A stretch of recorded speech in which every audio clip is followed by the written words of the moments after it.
हालचाल मस्त, तबीयत ठीक, दिमाग फ्रेश।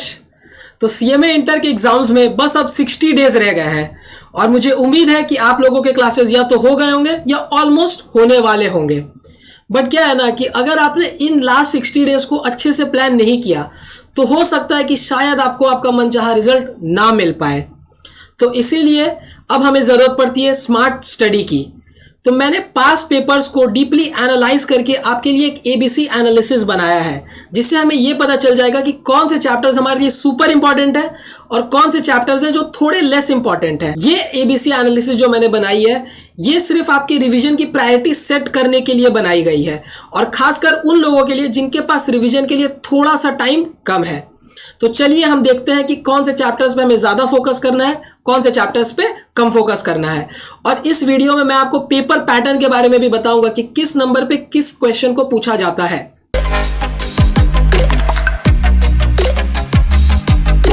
तो सबसे पहले आप सभी को पता है कि क्वेश्चन नंबर 1 जो होता है वो एमसीक्यू होता है, जो कि 30 मार्क्स का होता है। तो मैंने एक एमसीक्यू की भी डीप एनालिसिस की है। जून 23 में जो हमारा पेपर आया था उसके बाद हमारा पेपर पैटर्न चेंज हो गया, तो जून 23 को हम उतना कंसिडर नहीं करेंगे, आगे कंसिडर करते हुए इस वीडियो को बढ़ाएंगे। तो दिसंबर 23 ऑनवर्ड्स अगर मैं बात करूं तो आप देखिए कि क्या क्या क्वेश्चंस पूछे जाते हैं। Introduction to cost accounting means basic से आपके 4 से 5 एमसीक्यू बनते हैं और स्टैंडर्ड कॉस्टिंग से 1 एमसीक्यू, मार्जिनल कॉस्टिंग से 1 एमसीक्यू, दोनों प्रैक्टिकल एमसीक्यूज और एकदम बेसिक एमसीक्यूज रहते हैं।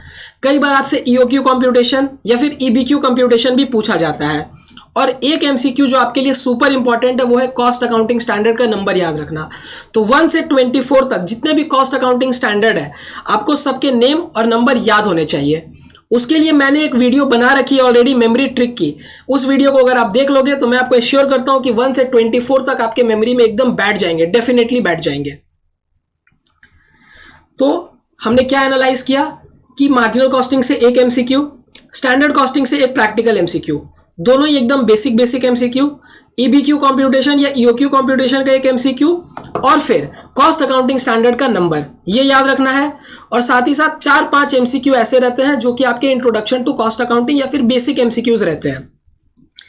अब बचे हुए जो एमसीक्यूज हैं, कई बार क्या होता है ना कि बहुत सारे एमसीक्यूज ऐसे आ जाते हैं जो आपको लगता है कि ये तो भैया मैंने किसी चैप्टर में पढ़ा ही नहीं है। तो वो सारे एमसीक्यूज ना आपके या तो एमसीक्यू बैंक या बिट क्वेश्चन में से उठकर आते हैं।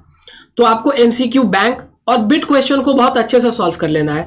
बिट क्वेश्चन 2016 के सिलेबस में आप लोगों के लिए रिलीज किया था इंस्टीट्यूट ने।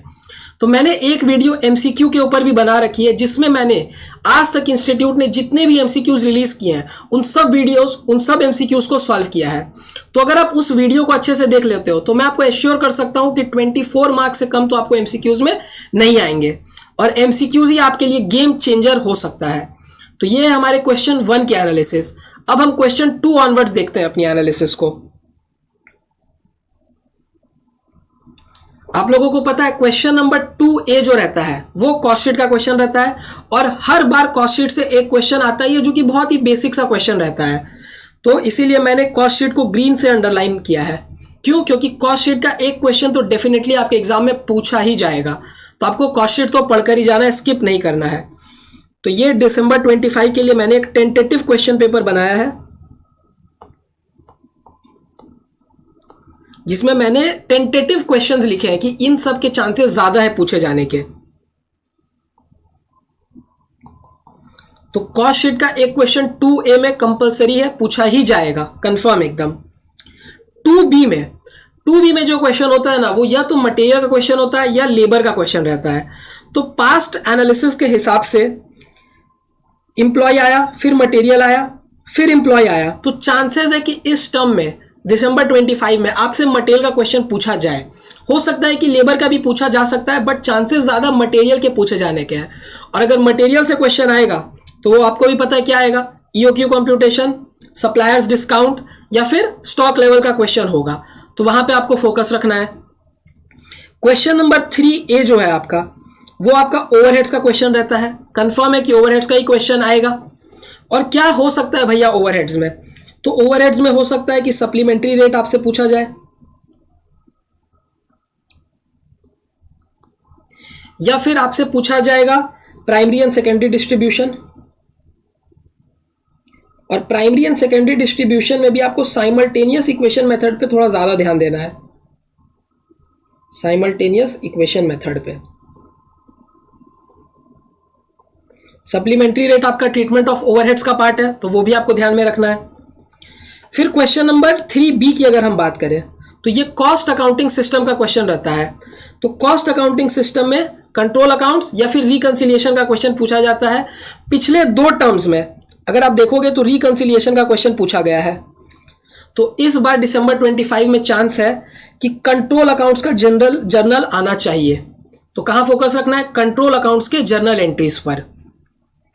फिर क्वेश्चन नंबर 4A, इससे जनरली यहां पर ऑपरेटिंग कॉस्टिंग या फिर बैच कॉस्टिंग का क्वेश्चन पूछा जाता है। तो पिछले टर्म में बैच कॉस्टिंग का क्वेश्चन पूछा गया था, तो इस बार चांस है कि ऑपरेटिंग कॉस्टिंग का ही क्वेश्चन पूछा जाएगा। और ऑपरेटिंग कॉस्टिंग में भी आपको कहां पर ध्यान रखना है? होटल में, हॉस्पिटल में, या फिर वो जो बस वाले क्वेश्चंस होते हैं जिनमें हम पैसेंजर किलोमीटर्स कंप्यूट करते हैं वो। तो ऑपरेटिंग कॉस्टिंग पे आपको ज्यादा फोकस रखना है इस बार। 4B, हर बार कॉन्ट्रैक्ट कॉस्टिंग का क्वेश्चन रहता है, एकदम इजी सा क्वेश्चन रहता है कॉन्ट्रैक्ट कॉस्टिंग का। तो कॉन्ट्रैक्ट कॉस्टिंग के क्वेश्चंस को आपको देख लेना है और एस्केलेशन क्लॉज वाले क्वेश्चंस भी आपको देख लेने हैं कॉन्ट्रैक्ट कॉस्टिंग में, क्योंकि कॉन्ट्रैक्ट कॉस्टिंग का क्वेश्चन डेफिनेटली पूछा जाएगा ही जाएगा इस बार। फिर 5A, प्रोसेस कॉस्टिंग या फिर जॉइंट प्रोडक्ट बाई प्रोडक्ट का क्वेश्चन रहता है। तो पिछले टर्म में जॉइंट प्रोडक्ट बाई प्रोडक्ट से पूछा जा चुका है, तो इस बार चांसेस है कि प्रोसेस कॉस्टिंग का ही क्वेश्चन पूछा जाएगा, जिसमें हम equivalent production, equivalent units compute करने पे ज्यादा फोकस रखेंगे। फिर question number 5B, standard costing का क्वेश्चन रहता है।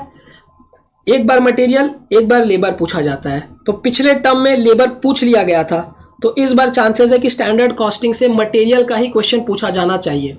अगेन आपको लेबर भी पढ़ना है, बट फोकस ज्यादा कहां रखना है? स्टैंडर्ड कॉस्टिंग के मटेरियल वेरिएंस पर, क्योंकि पिछले टर्म में लेबर का पूछा जा चुका है। Question number 6, super important, marginal costing का फुल फ्लेजेड 14 मार्क्स का क्वेश्चन। तो अगर आप बाकी चीजों को बहुत अच्छे से पढ़ते हो ना, तो आप इस क्वेश्चन को ऑप्शनल में छोड़ सकते हो।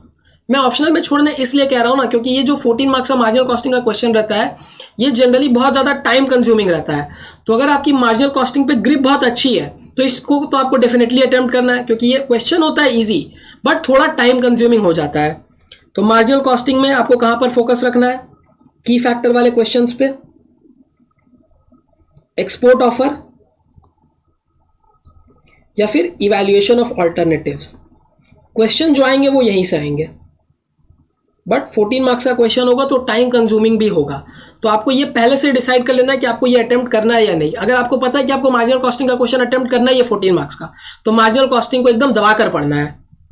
Next question, question number 7A, हर साल बजट का ही क्वेश्चन रहता है, तो इस बार भी बजट का ही क्वेश्चन रहेगा।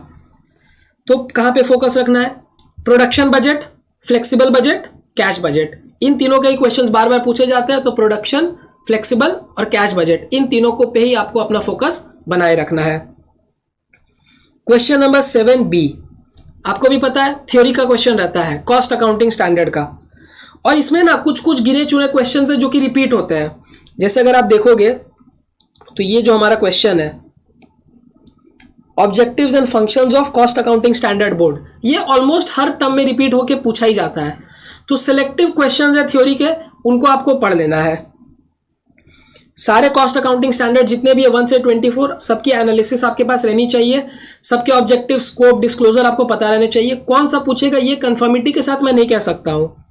तो हर कॉस्ट अकाउंटिंग स्टैंडर्ड आपके मेमोरी में होना ही चाहिए। फिर question number 8, 4 marks, 5 marks, 5 marks, 3 question रहते हैं, 8A, 8B, 8C। एक 4 मार्क्स का, एक 5 मार्क्स का, एक अगेन 5 मार्क्स का। तो फोकस आपको रखना है रिस्पॉन्सिबिलिटी सेंटर पे, इसका भी क्वेश्चन पूछ लिया जाता है। या फिर advantages of ABC analysis, essentials of a good cost accounting system, cost accounting standard को इंप्लीमेंट करने से क्या एडवांटेजेस होते हैं, क्या बेनिफिट मिलता है, ये सारे क्वेश्चंस है जो कि रिपीट होके पूछे जाते हैं। और मैं एक क्वेश्चन आपको बता दूं, अगर यहां पर मटेरियल कॉस्ट का क्वेश्चन आ जाता है 2B में, तो चांसेस है कि क्वेश्चन नंबर 8 में एक लेबर का थ्योरी क्वेश्चन आएगा। और अगर क्वेश्चन 2 में लेबर का क्वेश्चन पूछ लिया जाता है, तो फिर थ्योरी में मटेरियल का क्वेश्चन पूछा जाएगा। चांसेस ज़्यादा है कि प्रैक्टिकल में इस बार मटेरियल का क्वेश्चन पूछा जाए, और अगर मटेरियल का क्वेश्चन पूछा जाता है तो थ्योरी में फिर लेबर का ही क्वेश्चन वो पूछने की चांसेस ज़्यादा है। तो ये इस तरीके से आपको प्लान करना है। तो आपके कैटेगरी ए चैप्टर्स क्या क्या है? कैटेगरी ए चैप्टर्स में आपका कॉस्ट शीट है, मार्जिनल कॉस्टिंग है, स्टैंडर्ड कॉस्टिंग में मटेरियल वाला पोर्शन है, ओवरहेड्स है, मटेरियल है, प्रोसेस कॉस्टिंग है, ऑपरेटिंग कॉस्टिंग है, कॉन्ट्रैक्ट कॉस्टिंग है। तो ये सारे क्वेश्चंस तो कंफर्म है कि आएंगे ही आएंगे। बाकी आपको अपनी रिवीजन को इसी अकॉर्डिंग प्लान करना है। तो मैं आपका ज़्यादा टाइम लूंगा नहीं, इन दोनों एनालिसिस को मैं आपके डिस्क्रिप्शन बॉक्स में डाल दूंगा। आपको क्या करना है, प्रिंट करना है और अपने स्टडी टेबल के आगे लगा लेना है, जिससे आपको पता रहे कि आपकी रिवीजन की जो स्ट्रैटेजी रहेगी वो कैसे आपको फॉलो करनी है। देखिए, हार्डवर्क का ना कोई सब्सटीट्यूट नहीं होता है, हार्डवर्क तो करना ही है, लेकिन स्मार्ट वर्क जो होता है वो आपको भीड़ से अलग कर देता है।